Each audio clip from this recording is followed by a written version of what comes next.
Hello everyone, good morning. আজ আমাদের বাড়িতে জোড়া কালীর পুজো। তো কালী পুজোর দিন বিকেলবেলা বাবা বলেছিল আমরা যাব মাকে আনতে, বাট এক অদ্ভুত ঘটনার সাক্ষী হলাম আমরা সবাই। মা নিজের থেকেই আমাদের বাড়িতে চলে এসেছে। তো আমরা মাকে বরণ করে নিচ্ছি।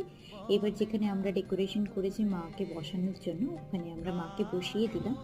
খুব সুন্দর লাগছিল জানো তো, যখন মায়ের ওই মুখটা কাগজটার থেকে খুললো, জাস্ট ওনার মুখটা দেখি, আর মুখের যে গড়নটা এত সুন্দর করেছে যে দেখে মানে মনটা জুড়িয়ে গেল। দুজনের যে মুখের যে গড়নটা এত সুন্দর, মানে তোমরা দেখো আর জানিও কমেন্ট সেকশনে তোমাদের কেমন লাগছে।